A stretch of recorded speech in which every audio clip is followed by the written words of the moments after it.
భక్తులందరికీ నమస్కారం అండి. దేవి అనుగ్రహం ఛానల్కి స్వాగతం. ఆ అమ్మవారి ఆశీస్సులు అందరిపై ఉండాలి అని చెప్పి మనస్ఫూర్తిగా కోరుకుంటూ ఈ రోజుటి వీడియో స్టార్ట్ చేస్తున్నాను. ఇక ఈరోజు తులసీదేవి వృత్తాంతం గురించి తెలుసుకుందాం.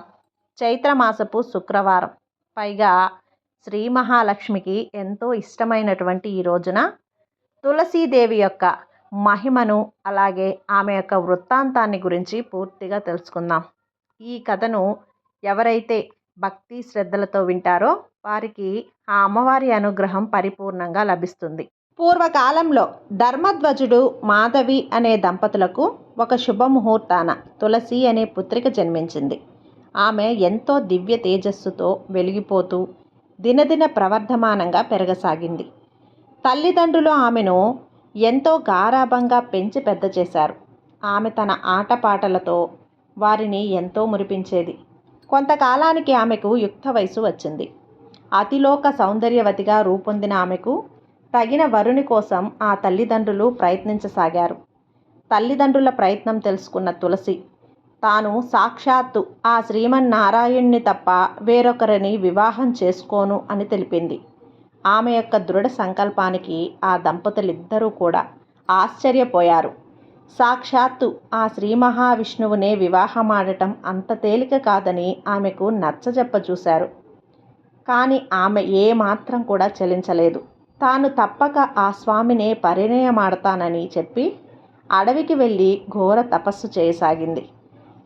అకుంఠిత దీక్షతో తులసి చేస్తున్న ఆ తపస్సుకు ముల్లోకాలు తల్లడిల్లాయి. దేవతలందరూ భయకంపితులైనారు. వారందరూ బ్రహ్మదేవుని వద్దకు వెళ్ళి, స్వామి, భూలోకంలో తులసి చేస్తున్న తపస్సు వలన సర్వలోకాలు కంపిస్తున్నాయి. తమరు దయతలచి ఆమె అభీష్టం అడిగి ఆ కోరిక తీర్చి ఆమె తపస్సు విరమించేలా చూడవలసింది అని వేడుకున్నారు. అప్పుడు బ్రహ్మదేవుడు తులసికి ప్రత్యక్షమై నీకు ఏ వరం కావాలో కోరుకోమని అన్నాడు. తులసి ఆ చతుర్ముఖునితో ఇలా అన్నది, తండ్రి, సర్వలోకాలను సృష్టించే నీ దర్శనంతో నా జన్మ ధన్యమైంది. నాకు శ్రీమన్నారాయణుడే భర్త అయ్యేలా అనుగ్రహింపవలసింది అని కోరింది. శ్రీ మహావిష్ణువుని తప్ప వేరొకరిని నేను వివాహమాడను. నా యందు దయ ఉంచి నన్ను కరుణింపవలసింది అని అన్నది. అప్పుడు బ్రహ్మదేవుడు ఆమె కోరిక త్వరలోనే నెరవేరగలదని, శ్రీ మహావిష్ణువు అంశతో శంఖచూడడనే వరుడు జన్మించాడని, అతడే తులసిని వివాహమాడగలడని చెప్పి అంతర్ధానమయ్యాడు. బ్రహ్మ వరమిచ్చినట్లుగానే కొన్ని రోజులలోనే తులసి శంఖచూడుల వివాహం జరిగింది. వారిద్దరూ కూడా సుఖంగా జీవించసాగారు. శంఖచూడు ఎంతో దివ్య తపస్సును ఆచరించి అనేక వరాలను పొంది ఇష్టం వచ్చినట్లు ప్రవర్తింపసాగాడు. అప్పుడు దేవతలందరూ కూడా శ్రీమన్నారాయణుల వారి వద్దకు వెళ్ళి ఆ పరబ్రహ్మమూర్తిని శంఖచూడుని బారి నుండి తమను రక్షింపవలసిందిగా ప్రార్థించారు. అప్పుడు దయామయుడైన స్వామి వారితో ఇలా అన్నాడు, ఓ దేవతలారా, మీ బాధ నాకు అర్థమైంది. శంఖచూడు ఎన్నో దివ్య వరాలను సంపాదించి ఈ విధంగా మితిమీరిన గర్వంతో, అహంకారంతో ప్రవర్తిస్తున్నాడు. మిమ్మల్ని అందరినీ అనేక బాధలకు గురిచేస్తున్నాడు. అతడు త్వరలోనే తనువు చాలించి నాలో ఐక్యమయ్యే సమయం ఆసన్నమైంది. తులసి ఎవరో కాదు, సాక్షాత్తు నా ప్రియసఖి అయి శ్రీ మహాలక్ష్మి అంశయే. శాపవశాన భూలోకంలో తులసిగా జన్మించింది. ఆమె ముందు ముందు యుగాలన్నింటిలో, అన్ని లోకాలలోనూ అతి పవిత్రమైన మొక్కగా జన్మించి అందరి చేత ఆరాధింపబడుతుంది. అనేక యుగాల పాటు ఆ విధంగా ఆరాధింపబడి చివరికి ప్రళయకాలంలో నన్ను చేరుతుంది. అయితే ప్రస్తుతం శంఖచూడు జన్మ చాలించి నాలో ఐక్యం పొందాలంటే తులసి ప్రాతిపత్య భంగం జరగాలి. అది నేనే త్వరలో నిర్వర్తించగలను. అక్కడితో మీ కష్టాలన్నీ తొలగిపోతాయి అని అన్నాడు. శ్రీమన్నారాయణుల వారు ఆ విధంగా చెప్పిన పిమ్మట దేవతలందరూ కూడా ధైర్యం తెచ్చుకొని వారి వారి లోకాలకు వెళ్ళిపోయారు. కొంతకాలానికి ఒకనాడు శంఖచూడు ఇంట్లో లేని సమయంలో శ్రీమన్నారాయణుల వారు శంఖచూడుని రూపంలో వచ్చాడు. ఆ స్వామిని చూసి తన భర్త శంఖచూడుడే అనుకొని తులసి ఆ స్వామితో కలిసి ఆనంద డోలికలలో తేలియాడింది. శ్రీ మహావిష్ణువు సంగమంతో తులసి ప్రాతిపత్య భంగమైనది. జరిగిన విషయం గ్రహించిన తులసి శ్రీమన్నారాయణుల వారిని శిలగా మారమని శపించింది. ఆ శాపం విని శ్రీమన్నారాయణుల వారు చిరునవ్వుతో తులసితో ఇలా అన్నారు: ఓ తులసి, ఈ సృష్టి ఆదిలోనే నా విరాట్ స్వరూపంలో నీవు శ్రీ మహాలక్ష్మియే. శాపవశాన నీవు ఈ విధంగా భూలోకంలో తులసిగా జన్మించావు. నన్ను ఎప్పుడూ కూడా విడిచి ఉండనని, నన్ను తప్ప వేరొకరిని వివాహమాడనని ప్రతిజ్ఞ చేశావు. అందుకే నా అంశతో జన్మించిన శంఖచూడుడు నీ భర్త అయినాడు. ఇక శంఖచూడుడు నాలో ఐక్యమయ్యే సమయం ఆసన్నమైంది. నీవు తులసిగా జన్మించినప్పటికీ నా ప్రియసఖివే కనుక నా సంగమంతో నీ ప్రాతిపత్య భంగం కలగలేదు. నీ శాప ప్రభావాన నేను గండకీ నదిలో సాలగ్రామంగా శిలరూపం పొందుతాను. నీవు నన్ను దాచుకునే గండకీ నదివి కాగలవు. నన్ను సాలగ్రామ రూపంలో ఎవరైతే అర్చిస్తారో వారికి సర్వశుభములు కలగగలవు. సాలగ్రామ ఆరాధన నాకు అత్యంత ప్రీతికరం. అప్పుడు శ్రీమన్నారాయణుల వారు చెప్పినట్లుగానే శంఖచూడుడు ఆ స్వామిలో ఐక్యమైనాడు. తులసి మొక్కగా రూపాంతరం చెందింది. సాక్షాత్తు శ్రీ మహాలక్ష్మి అంశమై తులసి మొక్క ఎంతో మహిమాన్వితమైనది. తులసి ఆరాధనతో సర్వ సౌభాగ్యాలు లభిస్తాయి, సర్వ ఐశ్వర్యాలు సిద్ధిస్తాయి. తీర్థములలో స్నానమాచరించిన ఫలం దక్కుతుంది. ఎవరైతే ఉదయాన్నే తులసి మొక్కకు నమస్కరిస్తారో వారికి సాక్షాత్తు ఆ లక్ష్మీనారాయణులకు నమస్కరించిన ఫలం దక్కుతుంది. తులసి యొక్క మొదలు నందు సర్వతీర్థములు, మధ్య భాగాన సర్వదేవతలు, అగ్రభాగాన సర్వవేదాలు ఉన్నాయని శాస్త్రం చెబుతున్నది. అంతేకాకుండా తులసి యొక్క అగ్రభాగంతో సాక్షాత్తు బ్రహ్మదేవుడు, మధ్య భాగంలో శ్రీ మహావిష్ణువు, కాండమునందు మహేశ్వరుడు, శాఖలలో అష్టదిక్పాలకులైన ఇంద్రుడు, వరుణుడు, యముడు, అగ్నిదేవుడు, కుబేరుడు, నిరుతి, ఈశానుడు నిర్వసిస్తారు. తులసి మహిమ అపారమైనది. తులసి మొక్క ఉన్న ఇంట్లో సర్వ సౌభాగ్యాలు ఉంటాయి, సర్వ ఐశ్వర్యాలు సమకూరుతాయి. తులసీ దళాలతో ఎవరైతే రోజు శ్రీమన్నారాయణుల వారిని పూజిస్తారో వారికి సర్వ పాపాలు తొలగిపోతాయి. తులసీ దళాలను రోజు ఉదయం పూజ సమయంలోనే కోయాలి. మిగిలిన ఏ వేళల యందు తులసీ దళాన్ని తుంచరాదు. తులసీ దళాలను పురుషులు మాత్రమే తుంచవలెను, స్త్రీలు కోయరాదు. మంగళ, బుధ, శుక్రవారాలలో తులసిని త్రుంచరాదు. అమావాస్య, పౌర్ణమి తిథుల యందు, గ్రహణ సమయమునందు, సంక్రమణ సమయములనందు తులసి పత్రములను కోయరాదు. తులసిని స్త్రీలు తలలో ధరించరాదు. అతి పవిత్రమైన తులసి సాక్షాత్తు ఆ శ్రీ మహాలక్ష్మి అవతారం కనుక తులసీ దళాలను శ్రీమన్నారాయణుల వారి పాదముల వద్దనే ఉంచాలి, కానీ తలపై పెట్టకూడదు. తులసికి ప్రతిరోజు నమస్కరించుట వలన సంతాన ప్రాప్తి, రోగ నివారణ, దాస్య విముక్తి, సంఘంలో గౌరవం పెరుగుతాయి. తులసి బృందావని, విశ్వపూజిత, విశ్వపావని, పుష్పసార, నందిని, తులసి, కృష్ణసేవిత అనే తులసి నామాష్టకాన్ని నిత్యం పఠించిన వారికి అశ్వమేధయాగ చేసిన పుణ్యం కలుగుతుంది. ఉదయం లేవగానే శ్రీమన్నారాయణుల వారిని, తులసిని ఎవరు పూజిస్తారో వారికి సర్వ సంపదలు లభిస్తాయి. ఎన్నో జన్మ పాపాలు నశిస్తాయి, సర్వ సౌభాగ్యాలు కలుగుతాయి. ఎటువంటి ఆపద దరిచేరదు. రోజంతా అన్ని పనులలో విజయం చేకూరుతుంది. శ్రీ మహాలక్ష్మి సత్వగుణంతో లక్ష్మిగాను, రజోగుణంతో కృష్ణగాను, తమోగుణంతో బ్రహ్మిగాను ఆయా సందర్భాలలో జన్మించింది. అంతేకాక జగన్మాత శ్రీ మహాలక్ష్మి శ్రీ కామేశ్వరి, కాంతి, ప్రియ, శక్తి, విభూతి, ఇచ్ఛ, ప్రీతి, రతి, మయ, ధి మరియు మహిమ అనే 12 అవతారాలలో ఆవిర్భవించిందని లక్ష్మీ తంత్రం అనే గ్రంథం పేర్కొన్నది. ప్రతి దినం ఎవరైతే గోవును పూజిస్తారో వారింట శ్రీ మహాలక్ష్మి నివసిస్తుంది. గోవు పేడను కరీషిని అంటారు, అంటే లక్ష్మి అని అర్థం. గోవు యొక్క ఉదరంలో భూదేవి ఉండటం వలన గో ప్రదక్షిణ చేస్తే ఈ భూ ప్రదక్షిణ చేసిన పుణ్యం వస్తుంది. పూర్వకాలంలో ఒకనాడు గోలోకంలో విహరిస్తున్న శ్రీ మహావిష్ణువుల వారికి బృందావనంలో సంచరించాలనే కోరిక కలిగిందట. వెంటనే ఆ స్వామి బృందావనం చేరుకొని అక్కడ అందచందాలకు ముగ్ధుడై ఆడుతూ తిరిగాడు. కాసేపటికి అలసిపోయాడు. అప్పుడు శ్రీమన్నారాయణుని సంకల్పంతో స్వామి ఎడమ చేతి నుండి అందమైన ఆవు, ముచ్చటైన దూడ ఆవిర్భవించాయి. ఆ గోవుకు సురభి అనే నామకరణం చేశాడు. అప్పుడు శ్రీమన్నారాయణుల వారు సురభి పాలను త్రాగాడు. ఎంతో కమ్మగా అనిపించడంతో సురభిని ప్రేమతో నిమిరాడు. అప్పుడు ఆ సురభి రోమ కపాలుడి నుండి కోటానుకోట్ల గోసంపద ఉద్భవించింది. శ్రీమన్నారాయణుడు సురభిని భక్తితో పూజించాడు. సాక్షాత్తు ఆ పరబ్రహ్మమూర్తియే పూజించిన గోవు ఎంతో పవిత్రమైనది. గణేశ, గోవు, గంగ, గోవిందుడు, గీత, గాయత్రి అనే సప్త పవిత్రములు గా అనే అక్షరంతో ప్రారంభమవుతాయి. వీటిలో ఒక్క గోవుకు నమస్కరించిన మాత్రముననే మిగిలిన 6గురికి కూడా పూజ చేసిన ఫలం దక్కుతుందని పద్మపురాణం చెప్తున్నది. శ్రీ మహాలక్ష్మిని నమ్మి కొలిచిన వారు ఆ తల్లి ఎల్లవేళలా రక్షిస్తుంది.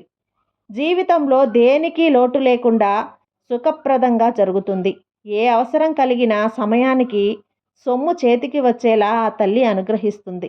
మమ్మల్ని అందరినీ కూడా నీ సంతానంగా భావిస్తూ ఎల్లప్పుడూ మాకు ఎటువంటి కష్టాలు లేకుండా కాపాడే నీ ఉండగా మాకింకా చింతలేల తల్లి. ఓ జగన్మాత, నీకివే మా నమస్కారాలు. పూర్వకాలంలో అవంతి నగరంలో సుబ్బిశెట్టి అనే వర్తకుడు ఉండేవాడు. స్వతహాగా లోభత్వం కలిగిన సుబ్బిశెట్టి ఎవరికీ కూడా ఏ సహాయం చేసేవాడు కాదు. వారు ఎంతటి ఆప్తులైనా, వారెంతటి కష్టంలో ఉన్నా ఏమాత్రం కూడా ధన సహాయం చేసేవాడు కాదు. అతని లోభత్వాన్ని చూసి అందరూ అతనిని ఈసడించుకునేవాడు. ఆ ఊరి దేవాలయంలో ఉత్సవాలు జరిగేటప్పుడు వర్తకులందరూ కూడా ఎంతో సొమ్ము దానం ఇచ్చేవారు. కానీ సుబ్బిశెట్టి మాత్రం చాలా కొద్ది సొమ్ము మాత్రమే, అది కూడా వారిని విసుక్కుంటూ ఇచ్చేవాడట. అతని లోభత్వం భార్య, వారికి గల 2 కుమార్తెలకు కూడా బాధ కలిగించేది. కొంతకాలానికి వారి కుమార్తెలకు వివాహం జరిగి వారి దారిన వారు వెళ్ళిపోయారు. వయసు మీద పడుతుంది కదా, ఇక తీర్థయాత్రలకు తీసుకువెళ్ళమని భార్య సుమతి సుబ్బిశెట్టిని ఎంతో ప్రాధేయపడేది. అదంతా కూడా చాలా ఖర్చుతో కూడిన పని, ఇక్కడి నుంచే నమస్కరిస్తే సరిపోతుంది అని భార్యను కసురుకునేవాడు. రోజులు ఇలా గడుస్తూ ఉండగా భార్య సుమతికి ఏదో తెలియని వింత రోగం వచ్చింది. పగలంతా చక్కగా ఉండే మనిషి సాయంత్రం కాగానే విపరీతమైన కాళ్ళు నొప్పులు వచ్చి కదలలేకపోయేది. బాధతో విలవిల్లాడిపోయేది. భార్య ఇంత బాధపడుతున్నా సరే సుబ్బిశెట్టి మాత్రం ఆమెను ఏ వైద్యుడి వద్దకు తీసుకుని వెళ్ళేవాడు కాదు. మందులకు చాలా ఖర్చు అవుతుందని ఆమెను కసురుకునేవాడు. రోజు రోజుకు సుమతి బాధ ఎక్కువ సాగైపోయింది.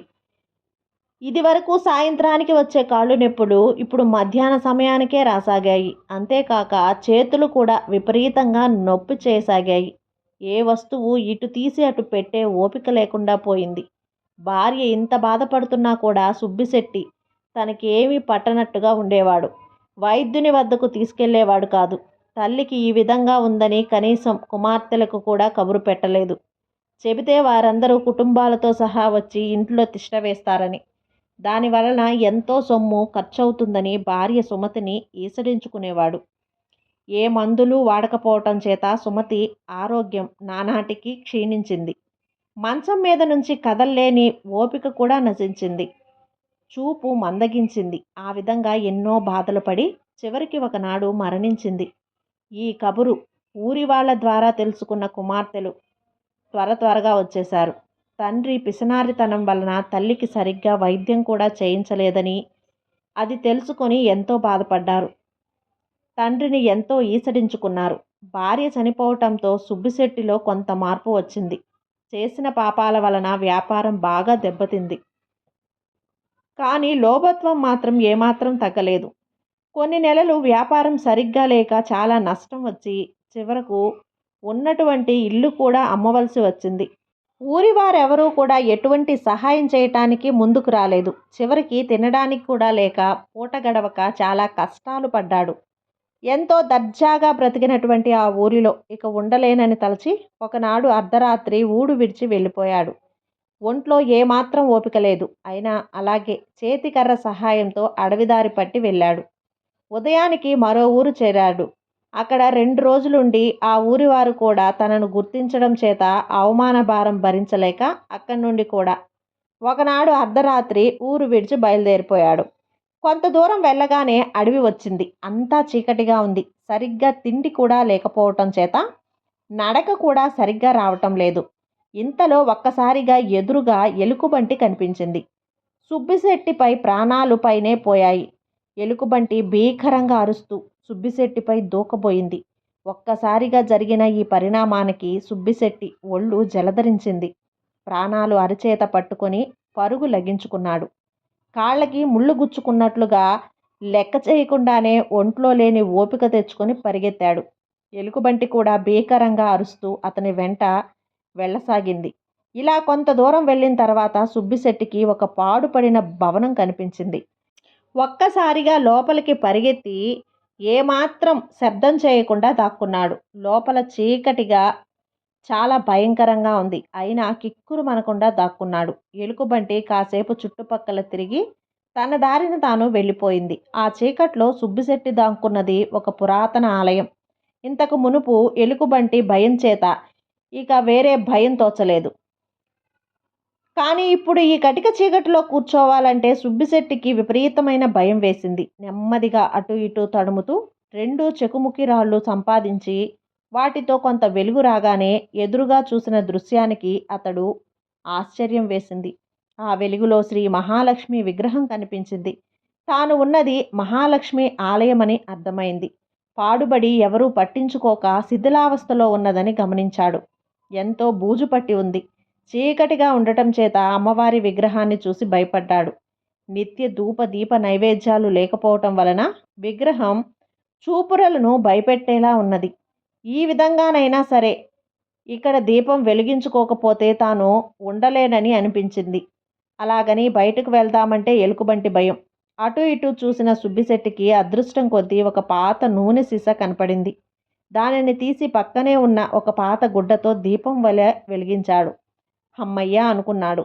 ఆ కాంతి వలన సుబ్బిశెట్టికి కొంత ధైర్యం వచ్చింది. పరిగెత్తుకు వెళ్ళి అలసి ఉండటం వలన గోడకు ఆనుకొని కూర్చొని ఉన్న సుబ్బిశెట్టికి వెంటనే గాఢ నిద్ర పట్టింది. నిద్రలో సుబ్బిశెట్టి కలలో శ్రీ మహాలక్ష్మి దర్శనం ఇచ్చింది. ఆ తల్లి సుబ్బిశెట్టితో ఇలా అన్నది: "బోయి, నీ జీవితంలో ఎన్నో పాపాలు చేశావు. మితిమీరిన లోభత్వంతో చివరకు కట్టుకున్న భార్యను కూడా పోగొట్టుకున్నావు. ఎవరికీ కుప్పెడు బియ్యం కూడా దానం చేయలేదు. కానీ ఈరోజు నీవు నా దేవాలయంలో దీపం వెలిగించడంతో నీ పాపాలన్నీ నశించాయి. ఎన్నో సంవత్సరాలుగా ఈ దేవాలయం ఎవరూ పట్టించుకోలేదు. ఇన్నాళ్ళ తర్వాత నీవు ఇక్కడ దీపం వెలిగించటంతో నిన్ను నేను అనుగ్రహించాను. ఈ పుణ్యకార్యంతో నీ పాపాలన్నీ తీరిపోయాయి. ఇవిగో ఈ బంగారు నాణేలు తీసుకో. వీటితో ఇక ముందు సంతోషంగా ధర్మపదంలో జీవిస్తూ కాలం గడపవలసింది" అని అన్నది. తెల్లవారగానే సుబ్బిశెట్టికి మెలకువ వచ్చింది. ఒక్కసారిగా ఆ రాత్రి తనకు వచ్చిన కల గుర్తుకు వచ్చింది. ఆ తల్లి కలలో దర్శనమిచ్చినందుకు ఎంతో ఆనందం కలిగింది. సుబ్బిశెట్టి తాను చేసిన తప్పులకు ఎంతో పశ్చాత్తాపడ్డాడు. తన భార్యను చేజేతులా పోగొట్టుకున్నందుకు ఎంతో బాధపడ్డాడు. ఇలా పశ్చాత్తాపడుతూ ఉండగా ఎదురుగా ఒక పళ్ళెంలో బంగారు నాణేలు కనపడ్డాయి. తనకు వచ్చిన కల నిజమేనన్నమాట. ఆహా, తన భాగ్యమని చెప్పుకున్నాడు. శ్రీ మహాలక్ష్మి తనను అనుగ్రహించిందని గ్రహించి ఆ నాణేలను కళ్ళకద్దుకొని తీసుకొని వ్యాపారం మొదలుపెట్టి కొద్ది కాలంలోనే ఎన్నో లాభాలు గడించాడు. తనను అనుగ్రహించిన శ్రీ మహాలక్ష్మి ఆలయాన్ని ఎంతో అద్భుతంగా పునర్నిర్మాణించి ఆ మహాలక్ష్మికి ఎన్నో దివ్యమైన ఆభరణాలు చేయించాడు. నిత్య పూజలకు ధూపదీప నైవేద్యాలకు కొంత సొమ్ము కేటాయించి ఆచార్యులను నియోగించాడు. బ్రతికినంతకాలం తోటివారికి సహాయపడుతూ దాన ధర్మాలు చేస్తూ జీవించి చివరన ముక్తిని పొందాడు. ఈ విధంగా ఆ శ్రీ మహాలక్ష్మి యొక్క అనుగ్రహాన్ని పొందిన వారు ఎప్పుడూ కూడా ధన్యులే. అమ్మవారి ఆశీస్సులు అందరిపై ఉండాలని మనస్ఫూర్తిగా కోరుకుంటూ, ఈ వీడియో కనుక మీకు నచ్చినట్లయితే లైక్ చేసి సబ్స్క్రైబ్ చేయండి ఫ్రెండ్స్. మరికొంతమంది భక్తులకు షేర్ చేయండి. సర్వే జన సుఖినో భవంతు.